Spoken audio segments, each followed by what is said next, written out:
Hey guys, how's it going? It's Invicta TV here. I apologize for having not really done many videos of late.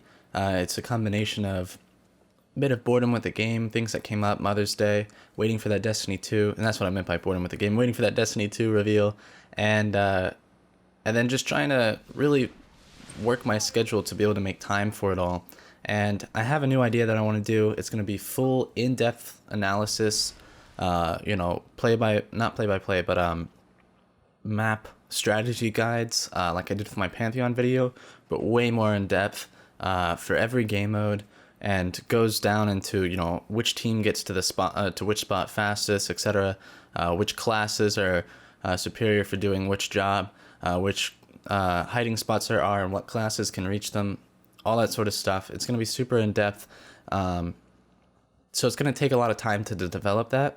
And I don't think it'll be out necessarily anytime too soon, because I want to be able to have at least a few maps done before I post even the first one. But without further ado, guys, this is not what the video is about. Let's go ahead and get into this play-by-play for this map. That way I can still bring you some content while I'm working on accumulating all this footage and working on the videos, of course. Alright, so here we go. This is Exodus Blue. I am playing the Night Stalker class. A lot of people always tell me, all you can do is play Warlock, all you can do is stick. That's not true. Destiny is a fairly easy game. I don't think it's a game that really emphasizes skill in the greatest of ways. And, if there's something to do in Destiny, I think if I put my mind to it, I can get it done relatively simply. I can play any class. So that being said, I am running hand cannon with icebreaker. I got icebreaker not too long ago. This guy pushed me here. My goal when that guy pushed me there, if the other guy didn't pop me, I would have been relatively fine, was to just stay above his head using Bones of AO. Just because my teammates are alive, there's no need for me to go in for that kill. There's no need for me to put me in harm's way long enough for him to finish his kill on me. I can just stay above him. I can get some shots on his head using hipfire. I can maybe get a melee when he gets low enough on health, etc., etc. And that was really the game plan there. It didn't end up mattering. It didn't end up working out, but that has saved my life more often than not, and you see it one time later this game, in fact. So I'm hoping to show you that. Obviously, that guy was weak right there, so I went in for just the body shot. I mean, I could have made a headshot if it was, if he was not about to pop behind a wall so fast. But of course, now I'm kind of watching this area, watching this orb. I'm calling out that the revive's getting popped. Thankfully, he does not push his revive. He tries to counter snipe me while his buddy's being revived. Easy pick, because I know where he's going to head glitch. I just remembered last second that guy was in the corner. But I go for the no scope just to throw some shade, and I end up getting it. That was a good little triple. Of course, I recorded that.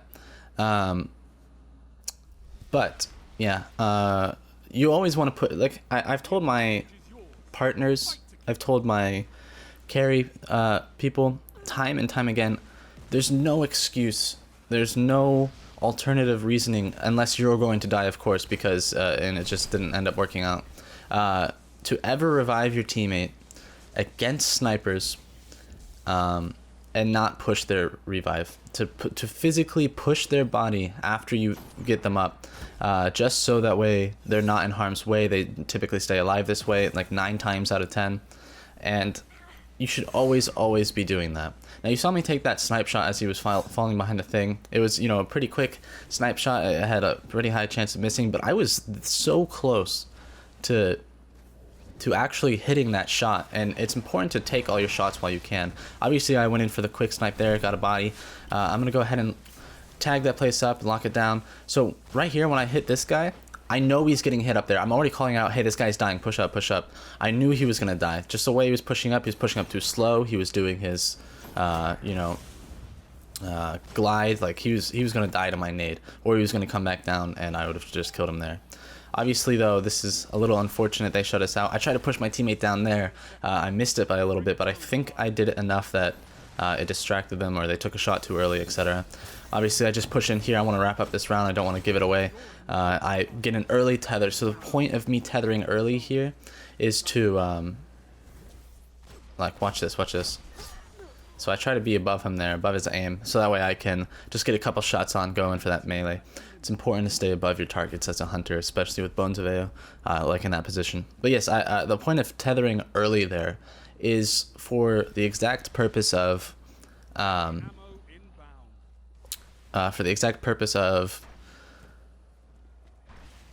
can get that super energy back sooner. I can get another tether this game, even though it's only a, you know, right now it's a 3-0 game. You know, there's no need for even maybe needing that tether later. I had no clue where that nade was. I thought it landed on the ground. Turns out it landed on the wall. Still, that was a pretty far range for me to die from it by. Those grenades are entirely broken. But yeah, the point is I can get another super later if I tether so early then. So I had no qualms with doing it then and there and being able to get it back later in the game. Now, pushing up here, I try to be above them, but unfortunately they go in for the buddy comes out and just shoots me up a couple times while I was already weak. Twiff did waste his Nova Bomb in that spot. I'm not sure if it was called out any longer. I can't quite remember if it was called out to do so, but they were all congested down there in that bottom area. So the Nova Bomb wasn't a terrible idea. It just didn't end up working out. Maybe because they over pushed me and he didn't know. Maybe because he went in there and just started to throw it and didn't have time to really see where they were. You kind of want to make sure that you really know where they are when you're going to preemptively do that sort of stuff. I'm not saying he didn't. I'm just saying in general. Now this spot is so dirty sometimes. I get both targets there. They're both laning over in this spot where they, you know, where I just had challenged. Now we knew that the guy had self first. We knew he was going to do it this round. So I was ready for it. I just pushed up on the orbs. They did get my buddy down, my carry down. And I got a body shot on him, and then I knew, hey, this guy's got fusion grenades, of course. I need to get the hell out of here. So I just sidestep. I wasn't going to continue challenging. It could have been the death of me. So I tried to just tag the place up with nades afterwards to shut him out.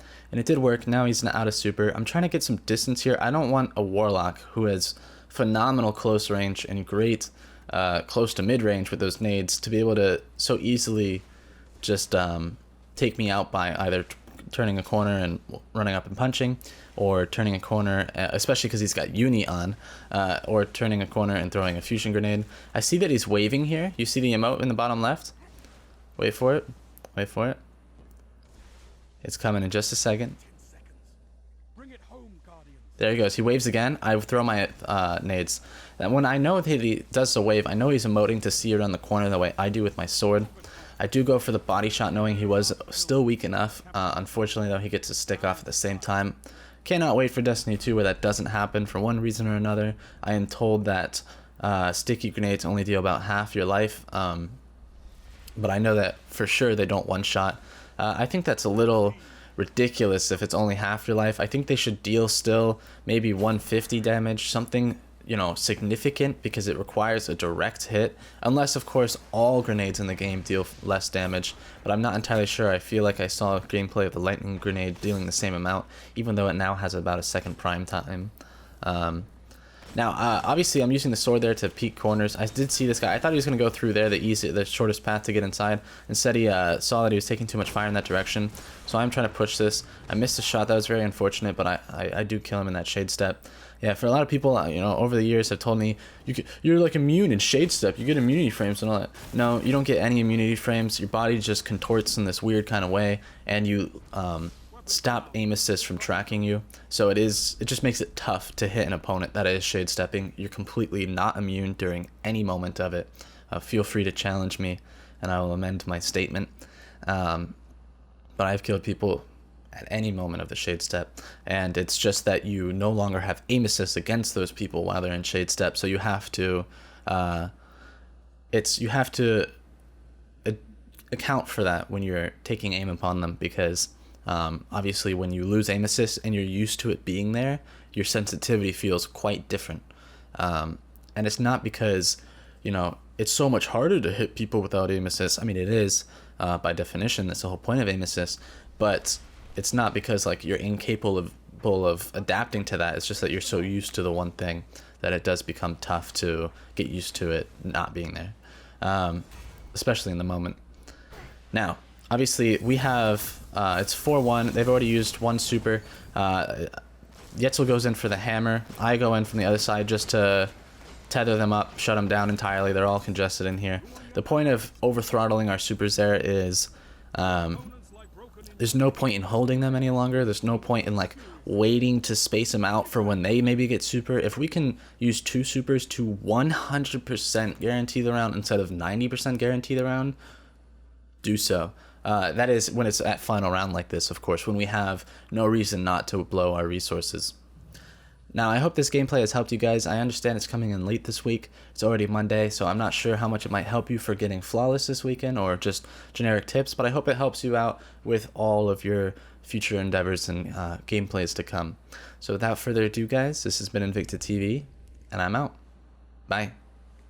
If you guys are looking to support my work, please head over to patreon.com/InvictaTV. You can subscribe for $5 to participate in a monthly giveaway of $50 or more, as well as earn double the chance on Trials of Osiris raffles over on my Twitch. Every little bit helps, and I appreciate the support.